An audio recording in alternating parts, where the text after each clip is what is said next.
किसान बंधुओं, आलू की हमारी जो फसल है वो लगभग 90 से 100 दिन पूरे करके पकाव या कहा जा सकता है खुदाई की ओर पहुंच रही है। इस समय बहुत से कारक ऐसे हैं जिनकी जानकारी आप लोगों को होना बहुत जरूरी है। आज यह वीडियो आपकी भाषा में इन्हीं बिंदुओं पर आधारित रहने वाला है। आइए चर्चा करते हैं। किसान बंधुओं, हम जानते हैं कि खेत की जो हमारी असमान मिट्टी है, रोगों का भारी प्रकोप, मौसम के उतार चढ़ाव के कारण हमारे आलू के कंद एक साथ तैयार नहीं होते। आलू की खुदाई पूर्ण होने तक हमें कई ऐसी तकनीकी बिंदुओं से गुजरना होता है जिससे आलू को एक लंबे समय तक भंडारित किया जा सके, और इन्हीं बिंदुओं पर चर्चा करने के लिए हम बात करने वाले हैं। किसान बंधुओं, खेत में देखें, यदि आलू फसल की बेलें पीले रंग की हो रही हैं, यह आलू फसल की परिपक्वता का संकेत है। हाँ, एक काम और कर सकते हैं, कुछ आलू कंद को मिट्टी से निकालकर उंगलियों से हल्के से रगड़ें। यदि कंद की त्वचा स्थिर है, त्वचा हट नहीं रही है, तो यह भी फसल की परिपक्वता का उत्तम संकेत है। किसान बंधु, अब हमारा काम है कि कंद की त्वचा को और अच्छा विकसित करें। इसके लिए खेत में पानी लगाना बंद कर दें। कुछ किसान बंधुओं ने बंद भी कर दिया है, जैसा फोन पे उन लोगों से मेरी चर्चा हुई। और जब आपको आलू कंद की खुदाई करनी हो तो 2 या 3 सप्ताह पहले आपको उसकी हल्म या सामान्य भाषा में जिसे हम आल कहते हैं, हटाना होगा। ये प्रक्रिया डी हाल्मिंग कहलाती है। इसमें एक तो कंद की त्वचा कठोर होगी, खुदाई के दौरान कंद को चोट कम लगेगी, और उसमें जो घुसकर भंडारण के दौरान नरम सड़ान बैक्टीरिया, सॉफ्ट रॉट डिजीज या शुष्क सड़ान जो फ्यूजेरियम ड्राई रॉट रोग होता है, उसका संक्रमण रुकेगा। हमारे कंद की आलू की शर्करा, फिनॉल सामग्री, शुष्क पदार्थ और बहुत सारे जो औद्योगिक स्तर पे हमें जो प्रक्रिया चाहिए अपने आलू में, वो उसमें बनी रहेगी। कभी कभी किसान बंधु, डी हाल्मिंग हम तब भी कर देते हैं जब बाजार की मांग के अनुरूप हमारा पसंदीदा आकार मिल जाता है। किसान बंधु, यदि खेत में पछेती झुलसा का भारी प्रकोप हुआ है, जैसा कि इस बार देखने को मिला, तो कंदीय झुलसा रोग से बचने के लिए कंद की जल्दी भी खुदाई की जा सकती है। अगला पॉइंट है किसान बंधुओं, यह भी ध्यान रखें, यदि बहुत जल्दी हम आल की कटाई कर देते हैं तो कभी कभी कंद भी कच्चे रह सकते हैं, जिससे कंद की पत्तियों का जो विकास है वो उसके ऊपर होना शुरू हो जाता है या उस पर दाग पड़ जाते हैं। कंद की त्वचा पतली भी रह सकती है या खराब विकसित होगी, जिससे आसानी से खुदाई के समय आपका आलू चोटिल हो जाएगा, जिसके कारण कवक और बैक्टीरिया उसको संक्रमित कर सकते हैं। हाँ, यदि आलू के पौधे स्वस्थ हैं तो देर से कटाई करना फायदेमंद रहता है, क्योंकि इसमें जो स्टार्च है, जैसे मैंने पिछली वाले वीडियो में आपको बताया, उसकी मात्रा अधिक होगी, जिससे उसका जो स्वाद है आलू का वो विकसित होगा और जो बेकिंग गुण है वो भी बेहतर होगा। और इन आलू कंद की भंडारण क्षमता भी बहुत अच्छी होती है। हाँ, यह भी ध्यान रखें कि जब कंद परिपक्व हो जाते हैं तो कटाई में हमें देरी नहीं करनी चाहिए, क्योंकि उस समय भी अगर आलू कंद हमारा आल हटाने के बाद में खेत में रखा हुआ है, खेत में हमने खुदाई नहीं करी है, तो वायरवर्म, मिलीपेड या राइजोक्टोनिया रोग भी हमारी कंद की गुणवत्ता को खराब कर सकते हैं। अब बात करते हैं कि आपको डी हाल्मिंग या आल कैसे हटानी है। किसान बंधुओं, डी हाल्मिंग की 2 विधियां हैं। एक तो यांत्रिक विधि है कि किसी धारदार हंसिए से आल की कटाई करके उसे हटा दें। इसमें समय के साथ साथ धनराशि का व्यय भी अधिक होता है। इसी प्रकार आल को मैनुअल पुलिंग या खींच करके भी हटा सकते हैं, लेकिन इसमें आलू कंद बाहर आकर के सूर्य की रोशनी में हरे हो जाते हैं। अब बाजार में किसान बंधुओं हल्म टॉपर या डी हाल्मिंग मशीनें भी उपलब्ध हैं, जिसका उपयोग आप उपलब्धता के आधार पर कर सकते हैं। यदि आपके आसपास कहीं उपलब्ध है तो आप उसका प्रयोग करें। और दूसरी जो सबसे आसान विधि है किसान बंधु, वो होती है रासायनिक विधि। इस विधि में रसायन का छिड़काव करके आल को जला दिया जाता है। इसमें बहुत सारी रसायन उपलब्ध है, लेकिन मुख्यतः जो आपको आसानी से बाजार में उपलब्ध रहेगा वो है पैराक्वाइड डाइक्लोराइड 24% SL का 1 लीटर प्रति एकड़ 150 से 200 लीटर पानी में घोल बना करके छिड़काव करने से हफ्ते 10 दिन में जो आपकी आल है वो नष्ट हो जाएगी। इस विधि के उपयोग से खुदाई के दौरान अड़चन पैदा करने वाले खरपतवार भी नष्ट हो जाते हैं।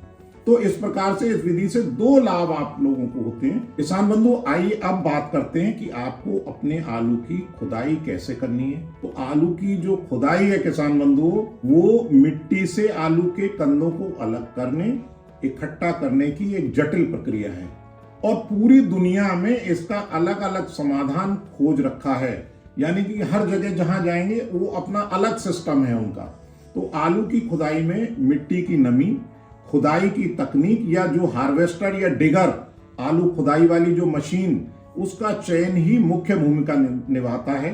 उपलब्धता के आधार पर ट्रैक्टर से चलने वाले सिंगल बेड आलू हार्वेस्टर का आप उपयोग करके आलू की खुदाई कर सकते हैं। ट्रैक्टर चालित खुदाई यंत्र तेज व किफायती होते हैं और कंद को कम नुकसान पहुंचाते हैं। ये कंपन छलनी, जैसा आपने जाल सा देखा हुआ, छलनी की मदद से कंद को मिट्टी से भी अलग कर देते हैं। इसमें पारंपरिक खुदाई विधि की तुलना में कम श्रम व समय लगता है। इसके बाद जो डग आउट कंद, जो मिट्टी के बाहर जो बिछाता हुआ चलता है, जिन्हें हाथ से आसानी से उठाया जा सकता है, वैसे कंद की अच्छी स्थिति सुनिश्चित करने के लिए कंद का मूल्यांकन करके आलू हार्वेस्टर की सेटिंग की आपको जांच करते रहना चाहिए, कहीं आलू कट तो नहीं रहा है। और ICR के जो CPRI सेंटर है, उसके द्वारा भी 2 पंक्ति वाला आलू कंबाइन हार्वेस्टर भी विकसित किया गया है।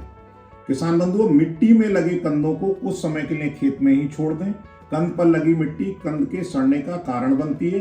हाँ, खेत में खुदाई व कटाई के दौरान कंदों को अधिक गर्म, जो मान लीजिए मौसम उस समय गर्म है, तो अधिक गर्म करने से हमें हमेशा बचना है। अन्यथा भंडारण के दौरान जो हमारा आलू है, वो आपने देखा होगा जब काटने पे काला अंदर से निकलता है, उसको हम ब्लैक हार्ट डिजीज भी कहते हैं। ब्लैक हार्ट जो गुण है वो भी उसमें दिखाई देता है। और स्वस्थ आलू कंद को क्षतिग्रस्त आलू कंद से अलग कर लेना चाहिए। ये भी ध्यान रखें किसान बंधुओं, कभी कभी आपने देखा होगा खेत में जब लेबर काम कर रही होती है तो वो आलू को एक स्थान पर बैठ के ढेर की तरफ फेंकती रहती है। ये भी आपको नहीं करना है, क्योंकि खेत में अगर आप फेंकेंगे तो आलू हमारा चोटिल हो जाएगा। और खेत की स्वच्छता का भी ध्यान रखना है। बहुत बार ऐसा भी देखने में आता है कि हम जितने हमारे आलू खराब हैं उनको खेत में ही छोड़ देते हैं, तो वो आपको नहीं करना है। इसी प्रकार अगला जो हमारा बिंदु है किसान बंधु, ताजे खोदे गए कंदों को छाया के नीचे ठंडे स्थान में 1.5 मीटर ऊंचाई और 3.5 मीटर चौड़े ढेर में 10 से 15 दिन के लिए रख देते हैं। लेकिन मेरी अभी कुछ किसान बंधुओं से बात हुई तो उनका कहना यह है कि हमारे यहाँ जनपद आगरा में किसान जब आल की कटाई कर लेता है तो कुछ समय के लिए थोड़ा समय बढ़ा देता है, ताकि जो आलू कंद की त्वचा है वो जमीन में ही विकसित होने देता है और सीधे खुदाई के बाद में सीधे बोरों में पैक करके कोल्ड पर भेज देता है। लेकिन अगर आप ढेर लगा करके रखते हैं तो इससे कंद की त्वचा की जो हमारी भाषा में कहते हैं करिंग, यानी कि परिपक्व हो जाती है। और जब अच्छी त्वचा हो जाएगी तो सीधी जो हमारा जो त्वचा अच्छी हो जाएगी तो उसके ऊपर कोई चोट नहीं रहेगी, तो जो संक्रमण मैंने आपको पूर्व में बताया वो नहीं होगा। और सीधी धूप से बचाने के लिए मैंने कहा छाया में ढेर लगाने।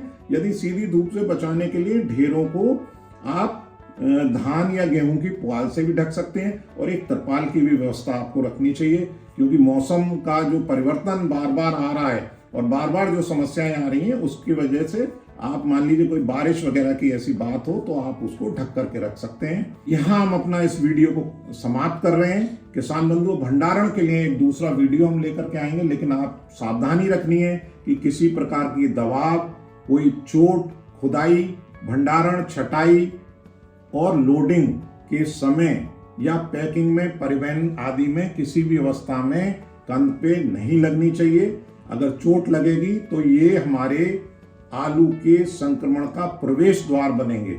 दूसरा, साथ ही साथ ये भी आपको ध्यान रखना है किसान बंधुओं, जब हम आलू का भंडारण बीज के लिए करते हैं तो उस समय हमें अपने बीज को उपचारित करना है। वो हम अगले वीडियो में बात करेंगे। ये वीडियो आपको कैसा लगा, इसको लाइक करिए, शेयर करिए, अधिक से अधिक किसान बंधुओं तक पहुंचाइए, ताकि हमारे जो किसान बंधु हैं वो अधिक से अधिक जानकारी ले सकें और उनको लाभ हो। इसी के साथ किसान बंधुओं, धन्यवाद। अगले वीडियो में हम अपने आलू के बीज का या अपने आलू का भंडारण कैसे करें, इस पे चर्चा करें।